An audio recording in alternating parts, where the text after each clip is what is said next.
성탄절이 이제 얼마 한 닷새로 다가오고 있는데 성탄절 선물이라는 제목으로 은혜를 나누고자 합니다.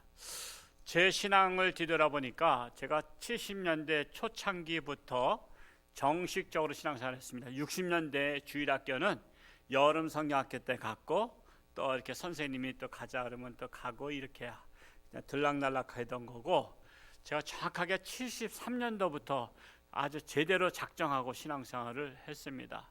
엑스플로 74도 제가 참석을 했습니다. 혹시 엑스플로 74라고 해서 그 여의도 광장에 100만 명 모여서 집회할 때 가신 분 계신가요? 우리 사모님 가셨고 거기서 볼 수도 있었는데, 이 다음에 나 목사 되면 홍천 가서 목회할 거라고 잘 부탁한다고 했어야 되는 건데, 하여튼 이렇게 가신 분들이 계신 거 보니까 그건 정말 우리 기독교 역사에 큰 핵을 긋는 거예요. 그렇게 정말 대단했습니다.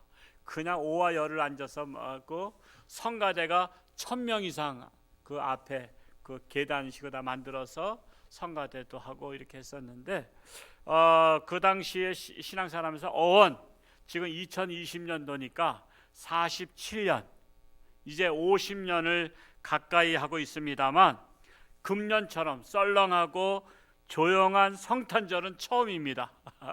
이번에 처음으로 이 코로나19로 인해서 정말 세계 분위기는 경직되어 있고 또한 공포에 떨고 있지 않습니까? 그래서 우리가 그 어느 때보다 조용한 성탄절, 그리고 서울에서는 아예 예배를 드리지 못하는 20명 이하 방송 관계자만 예배를 드리는 그러한 초유의 사태를 맞이하고 있는데, 이런 분위기 속에서 성탄 축하를 한다는 것이 시대에 맞지 않는 것 같지만, 그럼에도 불구하고 나 같은 죄인을 구원하러 오신 예수님을 맞이하고 축하해야만 우리는 마땅한 도리라는 사실입니다. 그럼에도 불구하고 세상은 적막강산처럼 됐지만 이럴 때 침묵을 깨고 우리는 예수님의 오심을 우리는 맞이해야 된다는 것입니다. 코로나 시대에 내 생일은 절제할지라도 어느 국회의원께서 생일날 파티한 것을 SNS에 올렸다가 아주 그냥 몰매 맞았죠. 지금 본이 되고 집합금지 해야 되고 하는데 생일 파티. 근데 그걸 또 그냥 죄송하다고 빨리 했으면 좋은데, 사람 그럴 수도 있잖아요. 누구나 다 실수할 수 있고. 근데 또 그걸 또 위안부 할머니 이름을 팔아서 했어요. 그랬더니 또 요즘은 거짓말하면 다 들통나요. 검색을 했더니 그 할머니는 이미 10월 달에 생일을 지냈대. 10월 달에 생일이고 지금은 그 날짜가 그분의 생일이야. 그래서 왜 또 정신대 위안부 할머니, 그래서 그 할머니를 기리면서, 근데 왜 할머니 참석 안 했냐 했더니 연락해서 연락이 안 돼서 그냥 우리끼리. 그래서 앞으로는 생신은 부모님한테 연락 안 하고 여러분들끼리 저 속초에 가든지 어디 바닷가에 가서 생신 지내도 된다는 신종 그 생일 잔치가 생겨났어요. 기가 막힌 거 아니에요. 여러분, 내 생일은요 안 해도 돼요. 왜? 여러분, 내 생일도 각자는 누구를 위해서 태어난 거예요? 자기 위해 태어났잖아. 그건 남들한테 영향도 없어. 원래는 근본은 하나님의 영광에서 태어났지만 우리가 내 생일은 그렇게 남들한테 영향을 안 줘요. 근데 예수님의 생일은요 온 인류를 위해서 탄생하셨잖아요. 죄인을 위해서 탄생했다고, 구원시키려고 탄생하셨다고. 그러니까 우리는 엄밀히 따지면 내 생일은 사실 뭐 그냥 섭섭하면 가족끼리 그냥 쌀밥 한번 먹으면 돼요. 제가 어렸을 때 쌀밥 먹는 게 그거 생일날 쌀밥 먹는 거였어요. 그 애는 다 보리밥이야. 그래서 보리밥이라고 그냥 말하지 않고 무슨 보리밥? 꽁당 보리밥이었다고. 다 도시락 싸가도 꽁당 보리밥이고, 그냥 생일날 그냥 쌀밥만 먹어도 감사하다니까. 그리고 우리가 정말 제대로 생일 잔치를 치를 거는 나 같은 죄인을 구원하신 예수님, 그 예수님 생일은 우리가 정말 치러드려야 되는 거예요. 우리가 그냥 뭐 코로나 시대니까 그냥 넘어가고 자시고가 아니라니까요. 다른 거 웬만한 거 다 넘어갈 수 있어도 나를 구원해 주신 예수님의 생일은 다른 것들은 다 생략해도 예수님의 성탄절은 우리가 기쁨으로 감사함으로 영광을 돌려야 된다는 사실입니다.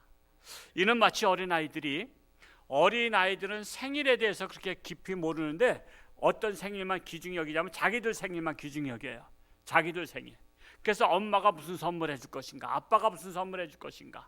그래서 생일날 그냥 초등학교 보니까 친구들까지 다 초청해서, 제가 한 번은 그 서울에서 구모동에 우리 둘째 형님 사실 때 갔어요. 생일날 갔더니 아니 그 현관문에 내 신발을 벗어놓을 데가 없어. 애들 신발이 꽉 찼어.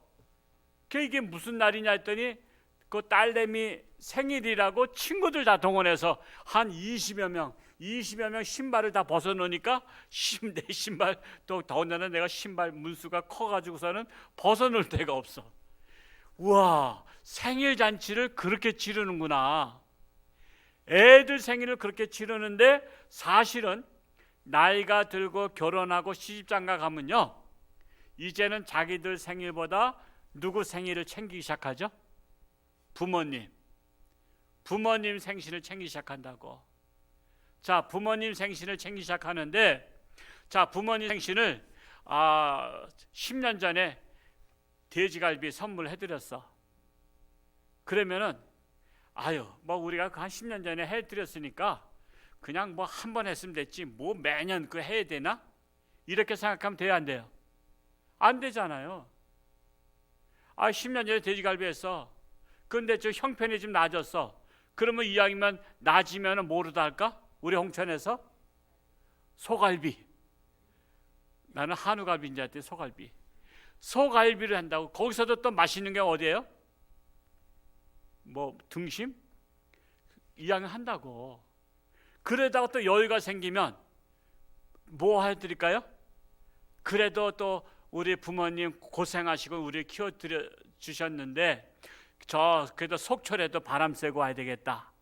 그래서 부모님 모시고 바닷가에 가서 해라도 대접하고 와. 근데 여유가 또 생겼어. 그랬더니 이왕이면은 제주도 여행에도 시켜드렸다 해서 제주도 리조트 끊어가지고 엄마 아빠 다녀오세요 하고 또 한 3박 4일 그냥 생일 기념으로 갔다 오게 하셔. 근데 또 더 여유가 생겼어. 그럼 어떻게 하죠? 해외로다가 이왕이면 어디로? 나이아가라. 더 이상 나이 드시지 말라고. 그래서 나이아가라로다가 모시는 거야. 저도 3년 전에 환갑 우리 공개적이도 안 하고 제 딸내미가 이제 직장 다니니까 이렇게 보내줘서 나이아가라 갔다 와서, 제가 나이아가라 갔다 오고 이제 3년 됐는데 아무리 거울 봐도 내가 나이가 안 먹어. 나이아가라 했기 때문에. 그래서 여러분 부모님한테 효도하려면 나이아가라를 꼭 가셔야만 더 이상 늙지 않으셔. 그러니까 지금 제가 아무리 거울 봐도 나는 3년 전이나 지금 똑같은 것 같아. 착각은 자유죠. 근데 하여튼 나이아가라가 이제 그런 우스갯소리가 있습니다만, 제가 말씀드리고자 하는 것은 부모님의 생신은 한두 해 치러드렸으니까 그 이유는 안 해도 되고 형식적으로 하는 게 아니야. 부모님의 은혜를 알면 알수록 내가 또 생활이 좋아지면 좋아질수록 좀 더 해드리고 싶고 좀 더 해드리고 싶은 게 우리 자녀의 그 효도하는 자녀들의 기본 마음이죠. 이것과 같이 우리 초신자 때는, 세상 사람은 그렇다고 치고 예수님의 오심에 대해서, 초신자들은 성탄절에 대해서 깊은 의미를 모르니까 교회 다니니까 이제 성탄절 지내는가 보다 하고 그냥 남들이 성탄절 지내니까 그냥 구경하듯이 그냥 따라와서 같이 남들 하는 대로 지내다가, 이제 성령을 받고 내가 은혜를 받고 체험을 하고 나 같은 죄인을 구원하신 주님의 은혜 놀라와 이런 마음이 들기 시작하면 이제 철들기 시작한 거예요, 크리스찬들도. 그러면은 10년 전에 내가 성탄절을 지낼 때보다 지금이 더 잘해야 돼요, 못해야 돼요? 더 잘해야 되는 거야. 그래서 성탄절은 해마다 갈수록 좀 더 잘해드려야 되는 거야. 내가 올해 정말 아쉽다, 내년도에는 정말 내가 제대로 다 한번 내가 예수님 성탄절을 지금 내가 제대로 내가 해드려야 되겠다. 그래서 주님을 내가 기쁘시게 해야 되겠다. 왜? 나 같은 죄인을 구원하러 오신 예수님이기 때문에. 그래서 저는 제가 이번 성탄절을 준비하면서 내가 신앙생활 얼마나 했지? 벌써 50년이 가까이 오는데 70년대만 해도요, 제가 인천에서 학교 다닐 때 그때는 예수 믿는 집이나 안 믿는 집이나 성탄 카드 다 샀어. 예수 믿는 사람만 사는 게 아니야. 안 믿는 사람도 카드 사가지고, 카드가 또 일반 카드가 아니라 뭐 이게 끈앞을 매가지고 이걸 쭉 펴. 이걸 갖다 문간에다 현관문에다 달아놨어. 그래서 집집마다 보면 달아놓고 또 등을 갖다 달아놓고, 등은 좀 비쌌지만 등 달아놓고 또 집안에다가는 조그만 또 나무 갖다가 또 이렇게 해서 성탄 추리하고, 그러니까 집에도 하고 안에도 하고 밖에도 하고, 믿는 사람이나 안 믿는 사람 다 했고, 길거리에서는 캐롤송이 막 불렀다고. 12월 달만 되면 흰눈 쌓이로서부터 시작해서 막 루돌프 사슴코에서부터 막 하는 거야. 그냥 어디 가든지 성탄절 분위기야. 그리고 선물하고 카드 보내고. 그런데 제가 50년 가까이 성탄절 지내면서 금년도가 가장 쓸쓸하고 적막강상처럼 조용하고, 성탄절이 왔는지 안 왔는지. 그래서 제가 우리 밴드에다가, 제가 있는 밴드에다 다 보냈어. 성탄절 캐럴송. 혹시 밴드에 들어오신 분은 아마 들어보셨죠? 그냥 이렇게 또 들어오지 못하는 분은 또 이것도 못 들어봤어. 참으로 이렇게 안타까운 성탄절을 우리가 맞이하고 있습니다. 자, 그런데 우리 예수님을 믿는 자들은, 구세주로 영접한 자들은 다른 때는 몰라도 성탄절만큼은 그저 무덤덤하게 지내서는 아니 된다는 거예요. 근데 2000년 전 메시아 오셨을 때도 무덤덤하게 지냈어요. 예수님이 직접 오셨는데도 불구하고. 오늘 본문 말씀은 성탄절마다 다 본문은 다 읽었던 말씀이니까 내용은 아실 거예요. 자, 동방박사들은 이방이네요. 이방인들임에도 불구하고 별을 관측하면서 저 별은 에사별이 아니다. 저 별은 메시아가 탄생하는 별이다. 그래서 이 별을 따라서 몇백 리를 걸어, 그 당시 걸어 다니던 시절이니까 여기를 말하자면 부산에서 여기까지 걸어왔다고 치자고요. 그래서 별을 따라 걸어왔는데, 별이란 것은요, 우리가 보면은 조금 오차 범위가 있어요. 이게 여기서 봐도 별이 위에 있는 것 같고, 춘천에서 봐도 위에 있는 것 같잖아요. 웬만한 거리 가지고는. 그러니까 상식적으로 생각한 것이 예루살렘에 별이 떠 있는 것 같아. 그리고 예루살렘이 수도니까 거기에 왕의 집안에서 메시아가 탄생했을 것이다. 이런 생각을 가지고 거길 갔어. 헤롯 왕에게. 그래서 여기 헤롯 왕에게 지금 메시아가 이번에 탄생한 거로 알고 있어서 우리가 별 보고 왔습니다 했더니 헤롯 왕이 깜짝 놀란 거 아니에요. 내가 첩이 몇 명 있긴 있지만 임신한 첩은 없는데. 그 당시에 왕들은 부인이 몇 명씩 되니까. 그래서 내 첩들 중에서, 후궁들 중에서 아기 낳았다는 소식이 없는데 그게 무슨 소리야? 그랬더니 여기 이스라엘의 만왕의 왕, 유대인의 왕이 태어나신다고 그런 전설이 있는데, 그분들은 전설 따라 삼천리 온 거예요. 이방인들이니까. 그래서 우리가 별 따라 왔는데 누군가가 태어났습니다. 그랬더니 그러면은 유대의 대표적인 학자들을 불러라. 그래서 대제사장 서기관들을 부른 사건이에요. 그 대제사장과 서기관을 불러서 지금 이 동방박사들이 지금 메시아가 탄생했다고 해서 여기까지 찾아왔는데, 당신들 성경에는 어디라고 근거가 있느냐 했더니 미가서에 베들레헴에서 탄생한다 그랬습니다. 그러니까는 베들레헴에서 탄생했다니까 베들레헴으로 가게 됐잖아요, 동방박사들이. 그러면 이방인들도 메시아를 맞이하러 가는데 유대인들 중에 대제사장 올라는 말은 목사님이야. 목사님하고 서기관들은 교회 직원이라고 기록하고 그러는 서기관들. 그러면 그들도 가야 될까요? 안 가야 될까요? 그들이 당연히 가서 그냥 흥분해가지고 우리나라에 메시아가 드디어 오셨어요? 창세기 3장 15절에 나오는 그 메시아 약속이 드디어 이루어졌어요?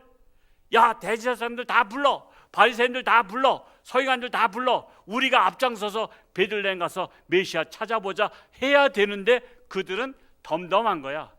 메시아가 베들레헴에 태어난다 했으니까 그리 가보세요. 그리고 남일처럼 그냥 동방박사들 가보라 그러고 자기들은 미동도 하지 않은 거예요. 마치 오늘날의 예수 믿는 사람들이 성탄절 그냥 알아서 그냥 성탄절 지내세요. 나는 몰라요, 성탄절. 그때나 오늘날이나 예수님 오심에 대해서 무덤덤한 사람들이 크리스찬들 중에도 있다라는 거예요. 우리 한번 4절에서 7절까지 한번 읽어볼까요? 우리 마태복음 2장 4절에서 7절을 6절까지만 읽겠습니다. 4절에서 6절 시작.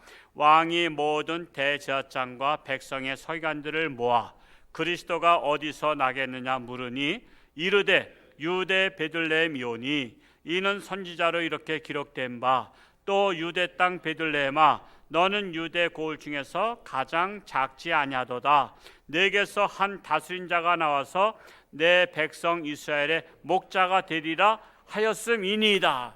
이 대제사장들이 이렇게 정확하게 알고 있는 것을 동방박사들이 왔으면 자기들이 안내해서 우리 메시아를 당신들도 찾아왔으니 이분들은 손님 아니야, 이방이니까. 그러면 우리 땅에 유대인의 왕 예수님이 오셨으면 앞장서서 맞이해야 되는데 그들은 무슨 남의 무슨 왕이 태어난 것처럼 베들레헴이니까 거기 시간 되면 가보세요. 우리는 바빠요. 그러면서 그냥 예수님을 맞이하지 않았다는 사건입니다. 우리는 오늘 본문의 말씀을 통해서 예수님의 오심과 예수님을 맞이하는 동방박사들의 자세를 통해서 우리는 성탄절을 어떻게 맞이해야 할지를 생각해 보고자 합니다. 첫 번째로 생각해 볼 것은 예수님이 이 땅에 오신 목적은 인류를 구원시키고자 자신의 생명을 선물로 주시기 위해서 오셨다라는 것입니다. 자신을 선물로 준 거야. 자기 자신을. 다른 물건이 아니야. 내 자신을 너희들한테 선물로 줄게. 내 생명을 줄게 한 거예요. 여러분, 이 세상에 가장 큰 선물이 무엇이에요? 여러분은 지금까지 사신 동안에 가장 귀한 선물 어떤 거 받아보셨어요? 한 1억짜리 받아보셨나요? 뭐 1,000만 원짜리도 어렵죠? 100만 원짜리도 어려워. 우리는 귀한 선물 그렇게 받아본 적 없어. 그리고 또한 귀한 선물 줘본 적 있나요? 우리 또 줘본 적도 없어. 나도 이 말씀 준비하면서 와이프한테 선물 하나 제대로 못 줬어. 그냥 밥 한 끼 먹으면 끝이야. 참 멋대가리 없어. 멋대가리 없어. 저도 부끄러워요. 저도 선물도 또 그렇게 뭐 대단한 거 받아본 적도 없고 대단한 거 준 적도 없어. 또한 여러분이 사랑하는 자에게 가장 귀한 선물로 무엇을 선물해 보셨습니까? 나를 가장 사랑하는 부모님이나 형제나 남편이나 아내나 자식일지라도 내게 생명을 선물로 주지 못했을 거예요. 그런데 예수님은 나 같은 죄인의 생명을 살리시러 이 땅에 오신 거예요. 그날이 바로 언제요? 성탄절. 우리 성탄절은 이렇게 귀한 날입니다. 그런데 시대적인 상황 때문이라고 하면서 무덤덤하게 지낼 생각이십니까? 우리 그리스도인들 중에도 예수님의 이 땅에 오심에 대해서 추상적으로 생각하는 분들이 참으로 많습니다. 저는 우리 홍천중학교 성도님들만큼이라도 예수님이 이 땅에 오신 의미를 깊이 깨달아 알 수 있기를 축복합니다. 이는 깨달음의 은혜가 임해야만 가능한 것인데 깨달음의 은혜는 하나님의 특별 선물이에요. 여러분, 우리는 항상 교회 올 때마다 오늘도 깨달음이 오기를 기도하셔야 돼요. 깨달음이 오기를. 깨달음이 뭐죠? 지혜입니다. 지혜. 지혜의 문을 열려야 돼요. 여러분, 똑같이 교회를 오셔도요, 어떤 분은 은혜 받고 어떤 분은 은혜 못 받고 가셔. 도리어 어떤 분은 또 시험 들고 가신 분도 계셔. 똑같은 날 설교했는데. 아니, 그게 도대체 어떻게 된 거야? 어떤 분은 똑같은 메시지인데도 은혜 받고 어떤 분은 무덤덤하고 어떤 분은 또 시험 들고. 그래서 우리가 하나님 앞에 올 때마다 하나님 오늘 저에게 지혜의 문을 열어주사 말씀의 폭포수가 내 뿌리까지 깊숙하게 영양분으로 섭취될 수 있도록 기도하셔야 된다니까. 그래서 우리는 성탄절에 대해서 깨달음의 은혜가 와야만이 성탄절을 가장 귀하고 가치 있게 보람 있게 보낼 수 있다라는 사실이에요. 자, 이 깨달음의 은혜, 내 자신의 생명이 귀한 줄 알아야 예수님 생명도 귀한 줄 알죠. 여러분, 내 생명이 참 귀하잖아요. 다른 사람이 바꾸자 해도 못 바꾸잖아요. 근데 예수님은 바꿨잖아요. 우리한테. 우리를 구원시키고자 자신의 생명을 희생 제물로 이 땅에 오셨잖아요. 그러니 하물며 내 생명도 귀한 줄 알면 예수님 생명은 얼마나 귀해요. 하나님의 아들이신데.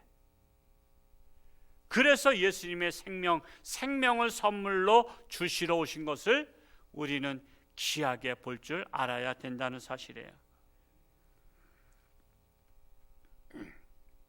나의 신앙이 성숙해 갈수록 그래서 지난해보다는 금년도보다는 내년도에 더 잘 우리 성탄절을 지낼 수 있도록 노력을 해야 한다는 사실이에요. 자, 두 번째로 성탄절의 의미를 아는 동방박사들이 그 시대에 가장 귀한 선물로 답례를 했어요. 우리 11절 말씀으로 한번 내려가서 읽어보겠습니다. 시작.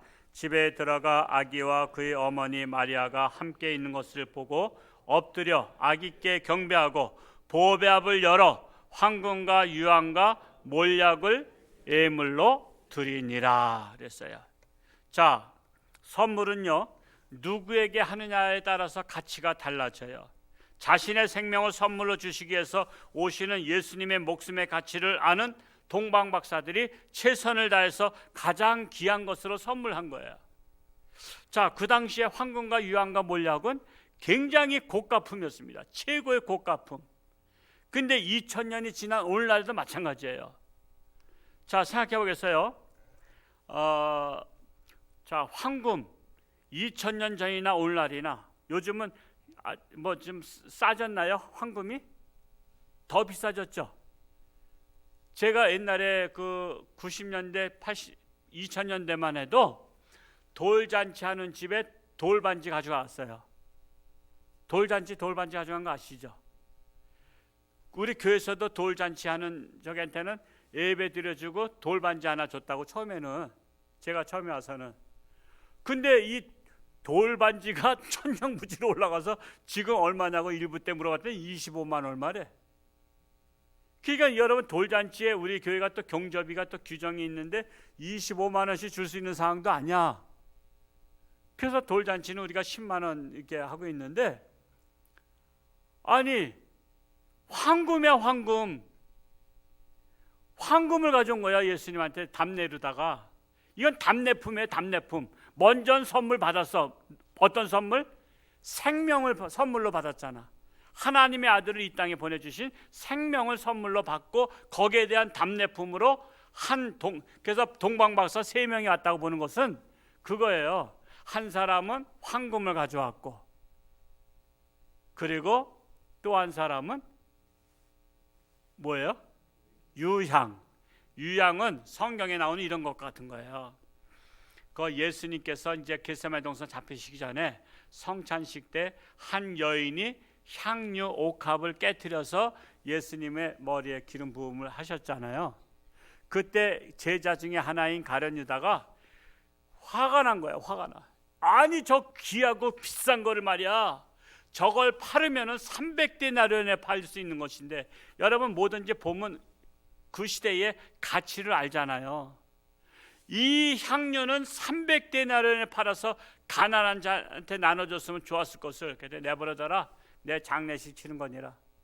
이 여자는 어느 곳에 가든지 이 기독교가 전파되는 곳마다 이 이름이 기념되리라. 예수님의 장례식을 예비했던 거예요. 자, 근데 그때 300데나리온이 얼마냐면 1데나리온이 하루 품삯. 지금 10만 원 따지면 3천만 원. 연봉이에요, 연봉. 1년 연봉 되는 것을 이 동방박사는 선물로 답례품으로 가져간 거예요. 자, 또 한 사람 있죠? 몰약은 방부제라고도 해요. 방부제. 이 몰약은 방부제라 하면은 시신을 그게 썩지 않게 하는 거예요. 썩지 않게 하는 거. 여러분, 우리나라에는 이 몰약 방부제해서 시신을 보존하는 분이 안 계셔. 대통령 하셨던 분들도 없어. 근데 저 북한에는 있죠. 저 북한의 김일성과 김정일을 했는지 모르겠어요. 하여튼 김일성 한 것은 확실하잖아요. 그게 몰약이라고. 썩지 않도록 방부제로다 하는데, 여러분 그게 돈이 또 우리나라도 한 번 있다고 제가 들었어요. 저 통일교 문선명 씨가 아마 그 방부제해서 지금 저기 가평에 그 궁전에 지금 모셔놨다고 그런 것 같아요. 그러니까 남한에서는 문선명 씨, 저 북한에서는 김일성 씨가 이제 그렇게 해놨는데, 여러분도 그렇게 하실 거예요? 방부제 얼마 들여서 해야 돼? 그리고 또 어디다 모실 거야? 집안 건너방에다? 집안에 모시긴 또 그렇잖아. 또 아무리 부모라도. 그러면 어디다가 시신을 모시? 이 꽃병에다가 모셔도 이게 돈이 많이 들어가는데, 방부제 해가지고 그 시신을 모시려면요, 그 비용 따져보세요. 이게 그러니까 동방박사들이 성경에는 간단하게 황금과 유황과 몰약을 답례품에다가 가져갔다 이렇게 써 있지만, 이것을 값으로 환산해 보니까 이게 장난이 아닌 거예요. 그것도 크리스찬들이 아니야. 동방박사 이방인들이야. 이방 나라에서 메시아의 탄생을 보고 오는데 그냥 온 게 아니라 선물을 가지고 왔다는 거야. 선물. 어떻게 보면은 크리스찬만도 보다도 더한 거예요. 제사장 서기관들은 베들레헴 가보세요. 거기가 메시아 탄생하는 지역입니다. 성경에 그렇게 써 있습니다. 그리고 그들은 가보지도 않았다고. 근데 동방박사들은 선물까지 준비해서 갔다는 거예요. 참으로 우리를 구원하러 오신 예수님은요, 만왕의 왕 되신 분이셔요. 만왕의 왕 되신 분이셔. 우리가 선물에는 사람에 따라 가치가 다른데, 이웃집 아저씨한테 선물할 때하고 이웃집 친구한테 선물할 때보다 그래도 군수님한테 선물할 땐 조금 더 비중이 있는 거 하겠죠. 도지사님과 만난다면 조금 더 선물하고 가져가겠죠. 만약에 대통령 만나러 간다 그러면 선물 가져갈까 안 가져갈까? 그 비서가 그 홍천의 특산품 중에서 좀 괜찮은 거 가져오세요. 그러면 홍천 화로 숯불구이 가져갈까 아니면 한우 가져갈까? 이왕이면 한우 가져가지 않겠어요? 대통령인데. 그래도 이왕이면 돼지고기보다 그래도 한우 고기 가져가지 않겠어요? 근데 예수님은 어떤 분이에요? 세상의 모든 왕들을 만왕의 왕이라 그래요. 세상의 모든 왕보다 만왕의 왕 되신 분, 그 왕들 중에 왕. 예수님이 왕이라면 세상 왕은 신하야, 신하. 그래서 만왕의 왕 되신 예수님을 우리가 성탄절을 맞이하는 거거든요. 그 맞이하는 성탄절에 우리가 예수님을 맞이하는 자세가 대통령만 못해서 되겠냐 이거예요. 도지사만 못해서 되겠냐, 군수님만 못해서 되겠냐. 우리는 가장 귀하게 여길 분이 만왕의 왕 되신 예수님이라는 사실입니다. 자, 그래서 우리에게는 동방박사들이 모델입니다. 모델. 자, 제가 이거 몇 번씩 마태복음 2장 다 우리가 성탄절을 한두 해 지난 것도 아니지만 그래서 절기설교가 참 힘들어요. 힘들지만 이번에 제가 이 말씀을 통해서 본 것은, 우리가 기본적으로 왕에게 가면 선물하잖아요. 근데 동방박사들이 헤롯 왕한테 가면서 왕에게는 선물 가져가지도 않았어. 원래 선물은 가장 귀한 분에게 주는 건데 헤롯 왕을 귀한 분으로 여기지 않은 거야. 헤롯 왕한테는 선물했다는 기록이 없어요. 그리고 누구 선물만 가져갔어? 예수님 선물만 준비해 간 거야. 세상 왕은 별 볼 일 없다 이거예요. 자, 동방박사들의 자세는 그런데 우리들은 세상 왕을 만나러 가거나 대통령 만나러 가면 빈손으로 가겠냐 이거예요. 세상 사람은 빈손으로 절대 안 가는데 우리 예수님은 만왕의 왕으로 오신 예수님에게 나는 어떠한 마음의 자세로 예수님에게 선물을 준비할 수 있는가를 돌아볼 수 있기 바랍니다. 왜냐하면은 예수님은 나를 위해서 생명을 선물로 주셨기 때문입니다. 이 가치를 아는 분만이 성탄절을 제대로 보낼 수 있다라는 사실이에요. 자, 그러면 세 번째로, 자, 예수님의 은혜를 생각하는 나는 이번 성탄절에 어떤 선물을 나눌 것인가를 생각해 보고자 합니다. 첫 번째로, 나도 동방박사들처럼 황금과 유향과 몰약을 예수님께 준비해서 드리겠어요? 아마도 예수님을 뜨겁게 사랑하지 않으면 우리가 오늘날에 황금과 유향과 몰약을 드릴 만한 처지가 안 될 거예요. 우리는 그 처지가 안 됩니다. 아직도 우리 교회는 예수님의 은혜를 깨닫지 못하고 예수님께 드리는 감사의 예물이 아까워서 벌벌 떠는 분들이 계십니까? 우리 하나도 아깝지 않아야 돼요. 사랑하면 아깝지 않아요. 사랑하지 않으면 아까워. 여러분, 사랑하지 않을 때처럼 주고 싶은 마음이 없는 게 없죠? 사랑해야만 아깝지 않은 거예요. 우리가 인간관계 속에서 가장 사랑이 아깝지 않은 대상이 누군지 아세요? 자식인 거 아시죠? 자식. 여러분, 자식이 오면 바리바리 싸주죠? 아까워서 안 싸죠? 아깝지 않아요. 더 주지 못해서 안타까운 게 부모님의 마음이야.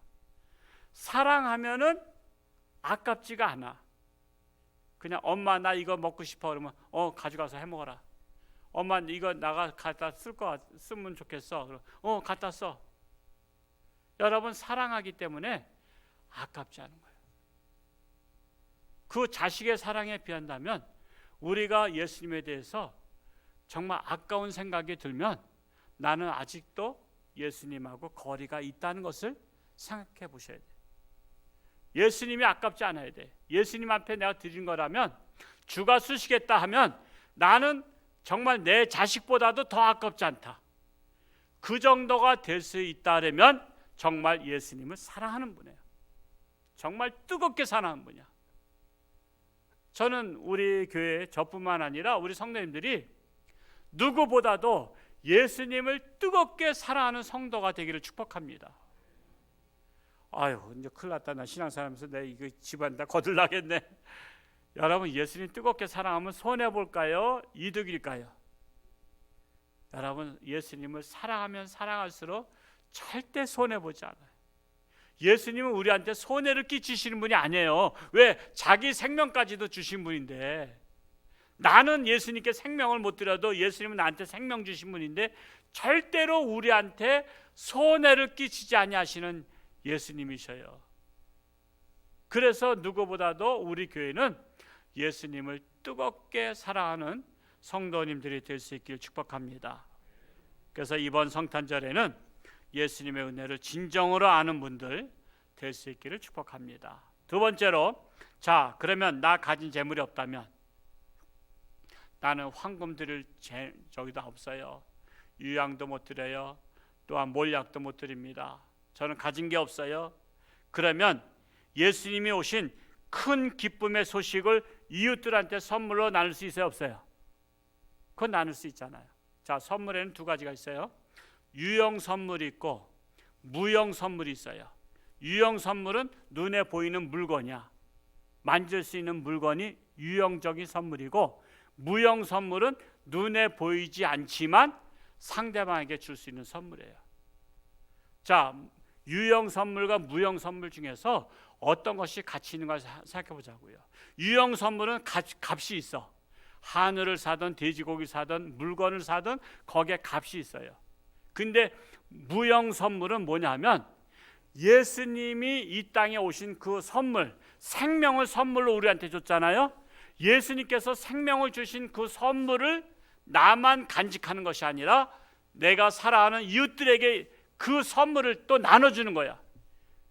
생명의 선물을 나눠주는 거야. 이 기쁜 소식, 복음의 소식을 나눠줘서 그가 그 선물을 나와 같이 받아들이면 그는 코로나 백신보다 월등하게, 코로나 백신은 이 땅에 사는 동안에 잠시 건강 유지할 수 있지만 예수님 생명의 백신을 맞으면 영원히 사는 거예요, 영원히.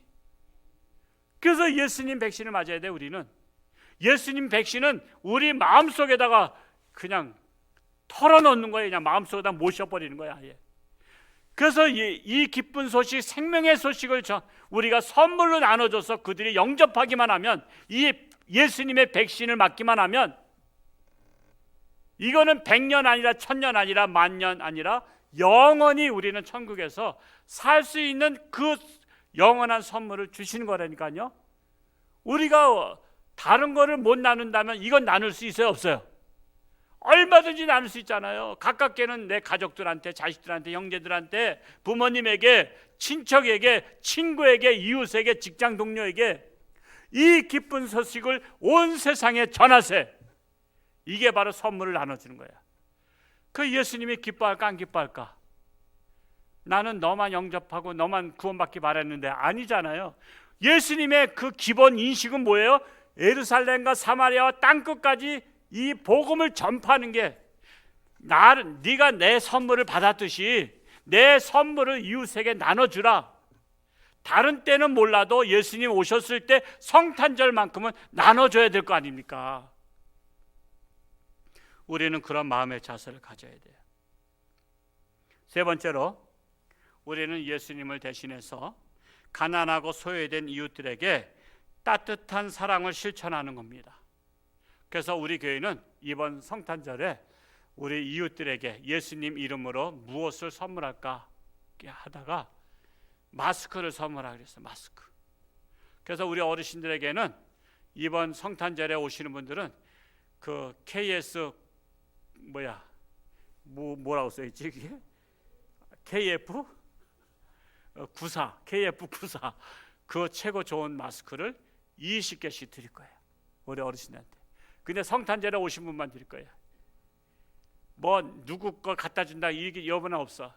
하여튼 오셔야죠. 왜냐하면은 제가 가만히 생각해 보니까 교회 가면 코로나 걸리냐고 안 오고 다른 데 또 다 돌아다니셔. 경로당도 가고 다른 데 나가는데 왜 교회는 안 와? 아니, 교회가 하나님의 집인데. 그래서 교회에 오셔야만 드릴 거야. 그러니까 성탄절날 못 오셔서 남은 거 그렇다고 내가 다 쓸 것도 아니야. 잘 보관했다가 그 다음 주에도 오시면 드려. 근데 하여튼 성탄절날 오셔야 드리고, 못 오시면 그 다음 주에도 드릴 거야. 하여튼 어르신들 거 준비한 건 다 드리는데 누구 거 갖다 준다고 하지 말라 이거야. 하나님 앞에 나오라 이거야. 경로당은 가면서 왜 하나님 집은 못 오냐면 경로당이 더 위험하지. 그래서 이번에 원칙은 그냥 교회 오셔야 드리는 거. 그리고 또 1000개를 따로 주문했어. 어르신들은 20개씩 해서 50분 거를 준비했고, 이 1000개는 스티커까지 제가 다 붙여놨어요. 제가 성탄과 새해에 코로나19 승리하세라고 이름 써서 홍천 교우 일동 해서, 이번에 현수막도 그거 걸었잖아요. 성탄과 새해 코로나19 승리하세요. 이번에는 그게 가장 적절한 인사인 것 같아서 그 스티커 작업을 간사한테 시켜가지고 내가 1000개를 다 뜯어가지고 하나씩 정성을 들여서 주여 이거 받는 자마다. 그래서 이번 성탄절에는 1000장을 나눠줄 거야. 아마 우리 교인들 1인당 한 10장씩 나눠주면 되겠지. 이거는 내가 쓰는 게 아니야. 내가 쓸 거는 그날 주보에다가 성탄절 순서지에다 한 장씩 기본적으로 다 드릴게요. 또 남만 주고 나는 또 안 주나, 그러니까 그래서 하나씩은 기본적으로 놓겠는데 10장씩 다른 분들한테 나눠주죠. 그래서 이 기쁜 소식을 전하자고. 뭔가 좀 말거리가 돼야 되잖아. 지나간 사람 붙잡고 얘기하면 미쳤다고서는 얘기 안 듣는데, 마스크를 선물로 성탄과 새해 이 코로나19 승리하도록 마스크 하나 선물로 드립니다. 그래서 마스크를 주게 되면 이거 웬 떡이요? 그러면서 물어보면은 우리 홍천주님께서 나왔는데 이번에 예수님의 선물을 마스크로 선물 드립니다. 예수님 오셨거든요. 그러면서 예수님 오신 것을 전하는 거야. 그리고 예수님 백신을 맞으면 영원히 삽니다라고 하면 되잖아요. 저는 비유도 잘 들죠? 저 예수님의 백신이야. 코로나 백신은 이 땅에 사는 동안에나 잠시 유지하는 거지만 예수님 백신을 맞으면 영원히 산다니까. 그러면 어떤 거 맞아야 돼? 예수님 백신을 맞아야 된다고. 그거를 우리가 알려줘야지 그들이 이해하잖아요. 안 알려주면 몰라. 그래서 이번 성탄절을 기해서 우리 홍천군이 예수님 백신을 맞고서 도리어 화가 복이 되고 도리어 복을 받고 영생을 받는 이런 가장 귀한 성탄절을 맞이할 수 있기를 축복합니다. 기도하겠습니다. 할렐루야. 고맙고 감사하신 아버지 하나님, 이제 성탄절을 맞이하면서 예수님은 생명을 우리에게 선물로 주셨는데 동방 박사들은 답례품으로 황금과 유황과 몰약을 선물로 드렸습니다. 그렇다면 오늘날 나 같은 죄인을 위해서 영원한 생명을 구원해 주신 그 예수님의 선물을 우리는 무엇으로 보답할 것인지, 우리 또한 이제 성탄절을 맞이하며 준비하는 우리 자랑스러운 우리 홍천중앙교회 성도들 되게 하여 주옵소서. 특별히 이번에는 그 어느 때보다 가장 가치 있고 보람 있고 정말 주님을 기쁘시게 하는 성탄절을 준비하는 맞이하는 이번 성탄절 되게 하시고, 특별히 우리 홍천중앙교회는 영원한 생명 기쁨의 소식을 전하는 선물로 전달하는 우리 교회가 되게 하사 많은 생명이 영원한 영생을 선물로 받고 영생을 얻기를 원합니다. 이 코로나로 인해서 세계는 두려워 떨지만 하나님 앞에 달려나와 신령과 진정으로 예배를 드리며 하나님을 만나며 복을 받으며 또한 구원을 받는 역사가 일어나게 하여 주옵소서. 예수님의 이름으로 기도하옵나이다. 아멘. 이 시간에 정유진 안실사님 특성 부를 때 봉헌하도록 합니다.